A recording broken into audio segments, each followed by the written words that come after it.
All right, let's get right into it. This one's for you if you know you've got this massive potential inside, but you just feel stuck, maybe a little lazy, unmotivated. We're going to break down the actual formula to get you out of that funk and, finally get moving. I mean, does this sound familiar at all? You've got these huge goals, right? Big dreams. But then you kind of look around and you just feel lost, wondering, why isn't anything changing for me? It's that awful, sinking feeling that you're just wasting your potential day in and day out. And yeah, this is the cycle, isn't it? You wake up, already tired, you grab your phone and bam, hours just vanish, just scrolling and scrolling. And you make that promise to yourself, right? Tomorrow's the day I start for real. But tomorrow never really comes. It just turns into today all over again. It's a really, really powerful trap. So, how do you break out of that? What's the secret? Well, it's totally counterintuitive. It's not about trying harder or thinking bigger. Nope, it's about lowering the bar. And I mean way, way lower. Okay, this right here is the absolute key.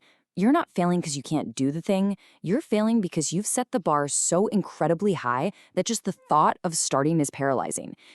We think we need this perfect plan or this magical burst of motivation to get going. But that perfectionism, it kills any chance of momentum before you even take the first step.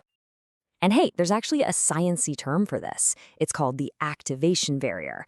Think of it like this. The hardest part of any task is that first little push from thinking about it to actually doing it. That takes a ton of mental energy. So when you make that first step ridiculously, laughably easy, you're basically tricking your brain. You're bypassing all of its natural resistance. And this leads to a super important distinction we need to make. We're all sitting around waiting for motivation to hit us like a lightning bolt, right? But motivation, it's just a feeling. It's fickle. It comes and goes. Momentum, though, that's different. Momentum is created by action. It builds on itself. See, action creates motivation, not the other way around. Momentum is the real engine here. So let's get practical. Here's how small we're talking. The goal is to make the first step so tiny, so easy, that it feels completely absurd not to do it. You're not promising to work out for an hour. You're just putting on your shoes. You're not going to write 10 pages. You're just going to open the document. That's it. You're just hopping right over that activation barrier. This quote just nails the whole idea, doesn't it? When you start this small, you're training your brain to connect action with a little win instead of with shame or failure. And it actually taps into this cool psychological trick called the Zeigarnik effect.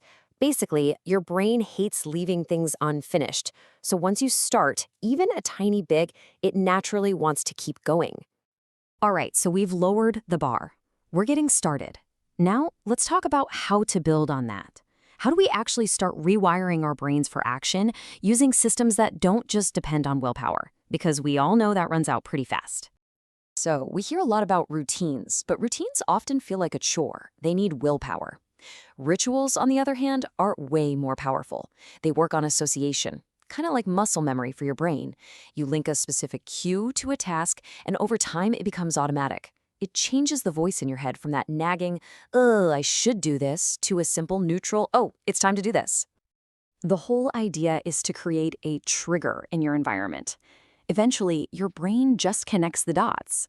Lighting that specific candle means it's time to write. Playing that focus playlist means it's deep work time. Seeing your yoga mat already rolled out, well, it makes the decision for you. You're essentially setting up your future self for an easy win. Okay, another huge piece of this puzzle is your brain chemistry, specifically dopamine. A big reason we feel so lazy is something called dopamine burnout. We're just constantly flooding our brains with cheap dopamine, endless scrolling, junk food, binge watching. It feels good for a second, but then it leaves you feeling totally drained. Real dopamine, the good stuff from exercise or actually creating something, takes effort first, but then it leaves you feeling energized and amazing afterward. So how do we fix this? How do you reset a system that's just burned out? The answer is this number, 24. We're talking about a 24-hour dopamine detox. For just one day, no mindless scrolling, no junk food, no just passively consuming stuff.